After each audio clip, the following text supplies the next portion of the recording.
Are you a Space Marines player potentially wondering where your tactical genius may translate into the old world? Or maybe you're a fan of chaos, wondering how it would be represented in a rank and flank style gameplay? Or maybe even you're a fan of one of the other factions, looking for your rough equivalent in the old world so that you can take your fantasy gameplay to the next level. Today we're going to be talking about what your 40k faction means for your old world faction. Now, the old world is a very complicated world that is kind of similar to 40k, but there are a lot of different variants and variables.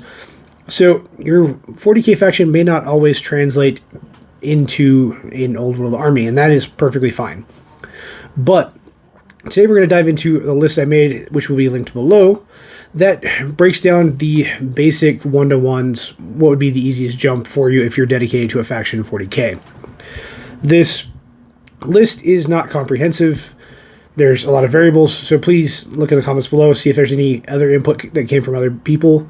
I'm fairly new to the old world, and I'm getting into the lore, but I'm not a perfect lore master there yet. Now, that being said, I did do some deep dives and polls and do a lot of podcast and research as well in order to compile this list. This has been a comprehensive thing that has taken me quite a while to build and represent. So let's dive into it with the Forces of Man.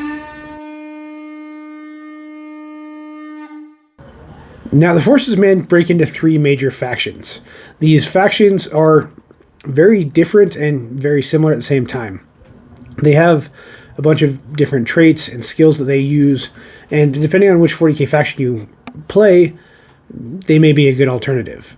One of the three is not actually going to be a human faction I pull from in 40k. But first, let's pull from the largest faction of the old world, and that is the Empire of Man. The Empire of Man is what it sounds like. They're the main force of humans in the old world, and they are driven and guided to build and invent and create. They're very creative in how they do things, and they represent a lot of what you'd expect from Renaissance Europe, especially the Holy Roman Empire era and territories. They're very skilled at what they do, but they are very soft. So if you're an Imperial Guard player, that's where you want to go. When I say soft, they're glass cannons. They can punch decently well, but they are cannon fodder. So picking them and playing them is definitely an Imperial Guard trait and skill. And I think if you're an Imperial Guard player, you will like them a lot. Their use of firing lines and pikemen and things like that represent a lot of what you see with Imperial Guard players as well, using bulk forces and mass fire to control territories and control objectives. The only big difference is, which is true about most of the old world compared to 40k, there's a lot more magic. So you'll be using wizards and things like that inside your Empire army, which is something you really don't typically do. Is with Imperial Guard, you sometimes bring in a Primaris Psyker, but not very common. But in the old world, having wizards is critical. So that'll be the only difference for you Imperial Guard players if you want to try the Empire of Man. On top of that, there are other factions that would feed well into this, like the Ultramarines and a few of those. There's a lot of traits that are similar with them, but they are much more glass cannony than a Space Marine player may be used to. The second faction of Man is Bretonnia. This is actually one of the armies I was given, and I'm super excited about. They have a lot of really cool traits and aesthetics to them, but if you're looking for a 40k equivalent, your best option is actually the Black Templars. The Bretonnians are very, very devout and religious to the Lady of the Lake. Their devotion and traits give them the skills and empowerment in order to succeed. So if that's what you're looking for, Bretonnia is definitely the way to go. If you're a Sisters player as well, this may be a good option for you. The one big difference between the Black Templars and Bretonnia, Black Templars abhor the Psyker.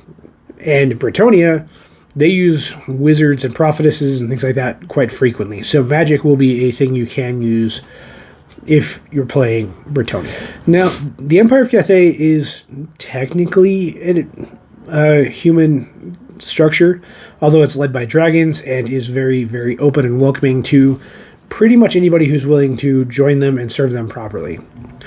Because of this, this leads to a little bit of an imbalance compared to the other human settlements. And it also leads to the faction being far more inviting and having different races involved inside their empire. Because of this, they're actually the best fit for Tau players. Although the way they play is going to be very different from Tau, their lore is very similar. I would recommend taking a look at how the Cathay play. You're going to be using a lot of balloons and giant kind of clay mechs, as well as your rank and file units that may play a little bit more like Tau, but it's far less shooting. So if you're a Tau player who's looking for a little bit of a twist and style change, the Empire of Cathay is probably for you. Next, let's tackle the Elves. The Elves are a very similar yet different race of people, just like the humans are, to 40k.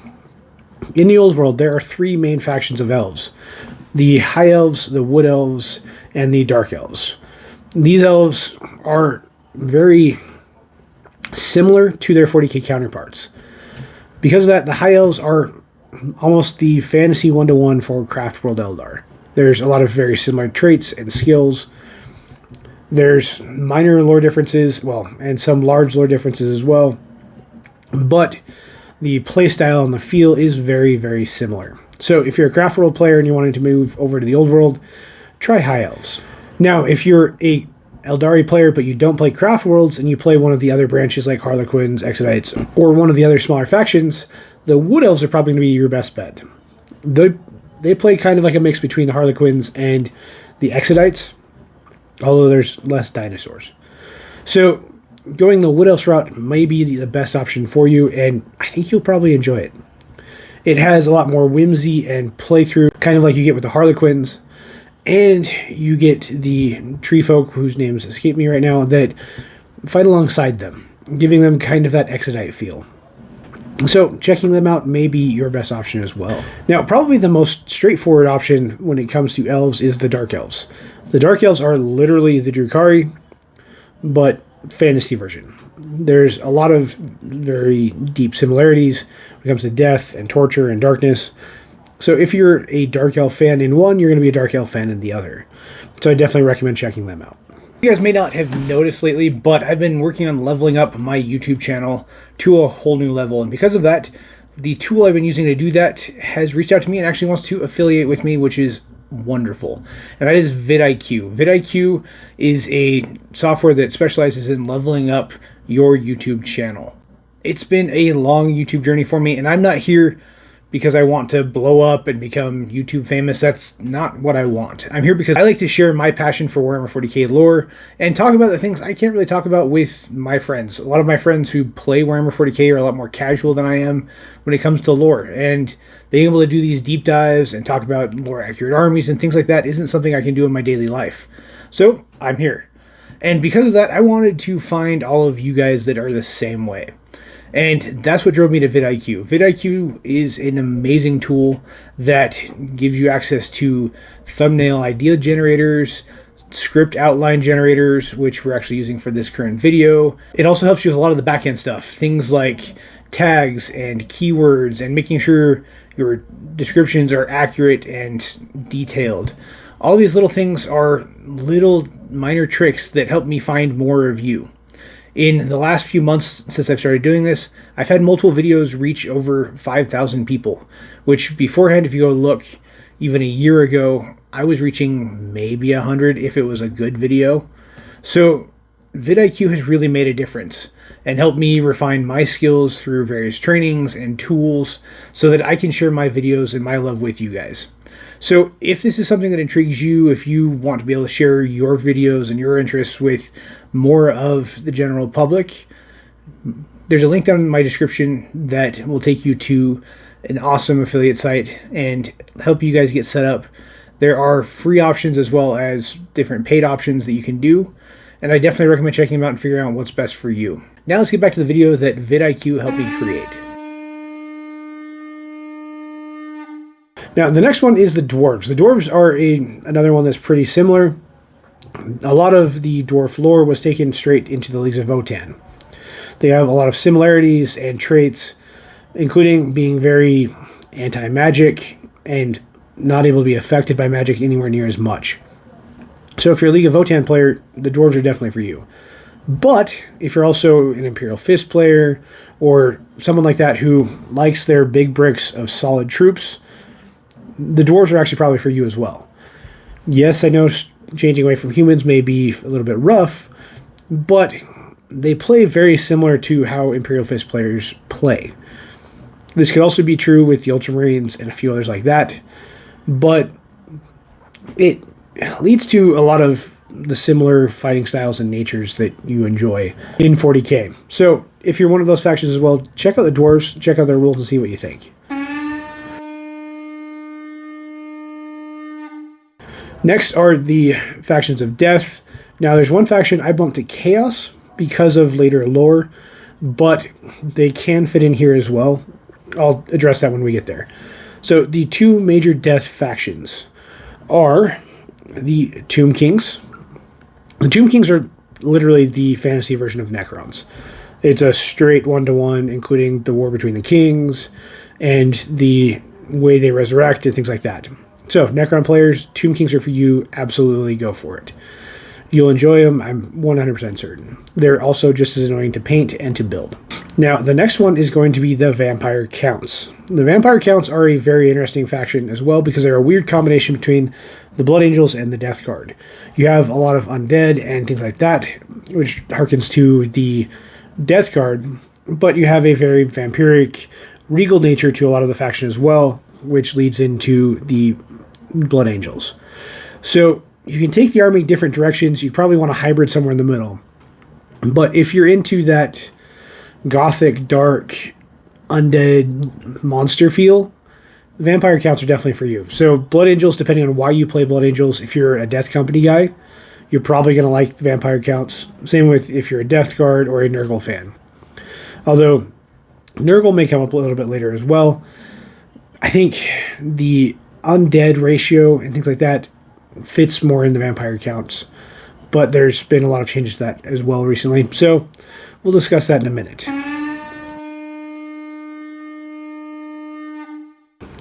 Now to the biggest section of this video, and that is Chaos. Chaos is a wide, varied faction inside the Old World. It actually has a lot more structure and variance than you see in Warhammer 40k. Because of that, there's a lot of different options we can talk about here. And the first we're going to start off with is the generic basic chaos structure, and that is the Warriors of Chaos. I have one of those armies as well. Can't wait to get those painted. Currently I'm working on finishing up my White Scars, about 2/3 of the way done. But after them, we'll be handling my Goblins, and then the Warriors of Chaos probably, and then Bretonnia is the path I'm probably going to follow with that. Eventually, once they get done, you'll see them here. I'll be changing out the Thousand Sons and the Eldari for probably my Old World army here and my White Scars here. But with all that said, we have the Warriors of Chaos. The Warriors of Chaos are literally Chaos Space Marines transformed into fantasy versions. They're large, buff, super built knights that serve the Chaos gods. The fun part with the Warriors of Chaos is you can slant them any direction you want to go. If you're a big Death Guard fan and you're the Death Guard Marine type fan, you can do an entire Nurgle-based Warriors of Chaos army. Same with if you're a Tzeentch fan and you want to do your Thousand Sons, it's easily tweakable for the Warriors of Chaos to become the fantasy version of your Thousand Sons. Same with Slaanesh or Khorne. They're easily convertible into any of the one Chaos gods, or you can do a Chaos Unified, which is what I have planned, where I've got different units that are all different god-coded, being led by Chaos Undivided units that can control and manage all of them as a whole. On top of that, if you just want to go black and gold and make them Chaos Space Marines in a simple faction, you can do that as well. They also have cool factions like Marauders and Dragons and Sorcerers and things like that. That gives them a lot more variety and a lot more cool depth when it comes to the tabletop. So I definitely recommend checking out the Chaos Warriors. If you're a Chaos Space Marine fan or a fan of one of the Mono God units as well. The next is the Chaos Dwarves. The Chaos Dwarves are a very interesting faction that remind me a lot of the Iron Warriors. So if you're an Iron Warriors player, Chaos Dwarves might actually be your best transition. They have a lot of the same features and skills and drive that you see with the Iron Warriors, but they're a little bit more fleshed out and there's a lot more units for them. Currently they are not in production and they are kind of a Legends faction, but you still do see them in tournaments, things like that, because the Old World is a lot more loose on those rules. And I honestly wouldn't be surprised to see the Chaos Dwarves come back relatively soon. They're slowly releasing faction after faction after faction to bring them to the tabletop and get them ready to go. The next is the Beastmen Hordes. The Beastmen Hordes are monsters and mutated men created by chaos itself. They are very animalistic and all-consuming. As you can probably guess, they are the Tyranids of the Old World. They're a lot more under control than the Tyranids are in 40k, but they are a constant bane and a constant press against the Empire of Man, the Wood Elves, Bretonnia, and anywhere in between. So playing with them is going to be a very similar style to how you play with your Tyranids. And I think a Tyranids player would very much enjoy this. On top of that, if you want to just have fun and play a very loose running army that is very kind of horde mode, this is going to be a good bet as well. Their rules are fairly simple, it's not super complicated, and they do a very good job of playing that way. Now, our final unit of Chaos is the one that I said could technically fall under Death, and that is the Skaven. The Skaven are rat people who live underneath the Old World. They strive to control everything and be recognized and bring their god to the forefront, which does happen in the lore. If you haven't read the lore, I'm not going to spoil it there, but there's a reason I put them in Chaos, because their god becomes one of the gods of Chaos. The Great Horned Rat is a driving force for them, and they're very excited to be pursuing it no matter the cost. And they pursue a lot of different varieties and different paths. If you check them out in Age of Sigmar and the Old World, the models tend to be pretty compatible, and you can play them back and forth, just switching up the base. Skaven are a lot of fun for the people who play them because they are very much a horde, but they have a lot of the same traits as Genestealer cults. If you're a Genestealer cult player, Skaven are probably for you. Check them out, see what you think of the rules, and try them out. On top of that, if you're a fan of Chaos, but you don't want to go hard Chaos like you do in 40k, and you want to do something more fun and whimsical, the Skaven are probably also a good option for you. Now, this last section is kind of the miscellaneous section, and that is because a lot of them don't have really anywhere else they fall. The first one is a pretty obvious one, that is the Orcs and Goblins. The Orcs and Goblins are very similar to their counterparts in 40k, but they have a lot more variety in the Old World. The Goblins have several different factions. My Goblin army is a Night Goblin army. I'm super excited to get them painted up. I actually started that whole army because I bought a second-hand army that was painted exquisitely and made up about 1,000 points of goblins. So I've been fleshing them out since then, and they're about there. So I'm looking forward to filling that army out and getting them looking proper. And I can't wait to show you guys those as well. But if you're wanting smarter orcs, you can play black orcs. If you're wanting different varieties of goblins, you have wood goblins and night goblins. You have your standard orcs and a bunch of different varieties you can play, just like in 40k. So Orcs and Goblins fans, you know where you're going. The next faction is the Lizardmen. Lizardmen are the servants of the Old Ones. They're very driven and focused and have a sole purpose to fulfill the dreams of the Old Ones. Because of this, they are very chunky and built units in most cases. They are very Custodes coded as well. They play like Custodes, they punch like Custodes, and they have a lot of similar traits to the Custodes as well. So if you're a Custodes fan, Lizardmen may be for you. It may be your colorful twist on your gold armor. When it comes to playstyles, they are one of the more elite playstyles with thick, chunky units that can take a lot of damage and cause a lot of damage as well. So check them out if that interests you. Now, the last faction in this list are the Ogres. The Ogres are an interesting one because a lot of times they can be brought in as allies to pretty much any other army. And depending on where they sit and what they do, as long as you feed them, they tend to be pretty friendly. and functional to what you're wanting to accomplish. But they are also very wild. They have their own forces and armies that you can build on your own, and they are very much the Hulk smash type units when they are on their own. So bringing in the ogres may be something a World Eaters player might want to do, although the World Eaters also fit pretty well with the Warriors of Chaos, depending on how you want to play. If you are the aggressive Hulk smash type World Eater, try the ogres out, see what you think. Thank you guys for sticking with us as we dove through this list. I know it was a lot, and it was probably a pretty long video. So make sure you guys like and subscribe, and make sure you guys check out this week's sponsor, vidIQ. They did a fantastic job of supporting me and helping me with this video, and I think you guys will like that tool if you're getting into the YouTube game as well. And I will see you guys in the next one.